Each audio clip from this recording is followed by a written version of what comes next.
What's up, everybody? It's your boy Jersey Boy and Books. Subscribe to my YouTube channel, Jersey Boy and Books. Or follow me on Facebook at Jersey Boy and Books. We chop it up. Real quick, I just want to share a thought on why is reparations still relevant today in 2019. And this has been a very controversial topic and a very topic that's being brought up today right now. And a lot of racists out there, I would say that black people, white people shouldn't have to pay black people reparations for something that happened 160 years ago. This is the problem, and this is why we say white people are privileged. What they don't understand is that black people, us as a group, no other group of people have had their own government target them based upon race. Our government has systematically disenfranchised black people. That's just historically speaking. If you look at things that has happened to African Americans historically, and when it comes to talking about stuff like reparations, slavery was never done about it at all. You know, black people didn't get nothing out of the deal. They actually was going to give black people reparations, but it never happened. It never happened. So I even after slavery, during the Jim Crow era, black people had to pull themselves up by the bootstraps, and black people had to, we had to be, it was living in segregation. And during this time, the reason why we're talking about getting reparations because we have been economically disenfranchised. And I'm not just talking from back then, even still to this day. A lot of these black-owned businesses, especially back then, they were burnt down to the ground. And that has an effect on the community today. People want to know why black people are so poor. All the businesses and stuff like that we had in our community were tore down. You see what I'm saying? And this has been a big effect on black society. The reason why we were saying, hey, look, we have been targeted by our government, and we just want some type of equality, you know? Jewish people have received reparations, Native American people have received reparations, and the Japanese people have received reparations from their genocide and their suffering. But African Americans, when it comes to us, it's, oh, just get over it. They tell us we were never born during slavery. And when people say stuff like that, let me tell you something, let me explain something to you. Slavery was not that long ago. We're only talking about 2 grandmas ago. That's it. And then the last generation of slaves lived, I think, up to the 1940s and the 1950s. That's very recent. I don't know nobody in my family personally, but I know a friend of mine, her great-grandmother lived to be like 105 years old. Her grandmother was born into slavery.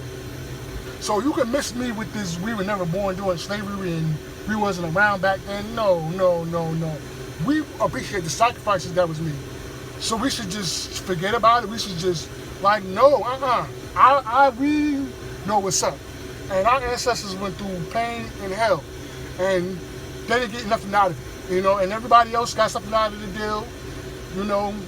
Hell, white people even made the Haitian people pay reparations for the slave rebellion that they had. Even, hell, slave owners got reparations after slavery. We have been economically castrated. So that's why we're saying that, you know, it's always been hard for black people to trickle down wealth to one generation to the next generation. It's always been hard for us to do that as a group. And this is why reparations is a topic that's always going to be brought up. You see what I'm saying? I do believe that they don't need to track down families that were had people that in their family that were slaves. That's easy to do. That's simple. We don't need a fucking DNA test. They know. Look at the last names: Brooks, Johnson, Harrison. Follow the last names: Jacobson, McCarter. All these names and stuff like that, you'll find out just like that. These people are playing with us. Then the reason why they didn't give black people reparations in the first place, because they didn't want black people to have a better economic base. That's what this is all about. It's about economics. White people that's in position of power within the dominant society always had fear of black people doing better economically. And that's why they used to have so-called race riots when they used to go in black communities and hang everybody and kill everybody and burn that shit to the ground. They always been jealous of black wealth. And that's why we are saying as a group that we are owed some type of bread. You feel me? This country has economically crippled us. That's why black people are you look at some communities like Chicago, Newark, and all these other areas are so impoverished because we have left out of the economic market. And this is why we complain every day as a group, because we see what's going on. We do deserve reparations, and if you're against that, you're against what Dr. King stood for, you're against what Rosa Parks stood for. If you're against black people getting reparations, you're against Martin Luther King, Elijah Muhammad, you're against so many other black people that stood up and made a difference. If you're not for black people getting reparations, because they always bring up Martin Luther King Jr. and he was about peace and all that shit like that, and people should be like him. Well, he was for reparations. Malcolm X was for reparations. And if you're against these things, then you're against everything that they stood for. Especially for black person, because I have black people say stupid shit like, we don't need no reparations. If you're against it, then that's what you're against. It's just that simple. So, this is a topic that is always going to be talked about. So, you want to comment, you can comment, follow me on Facebook, Jersey Boy Inbox, subscribe to my YouTube channel, Jersey Boy Inbox, and chop it up. I'm out.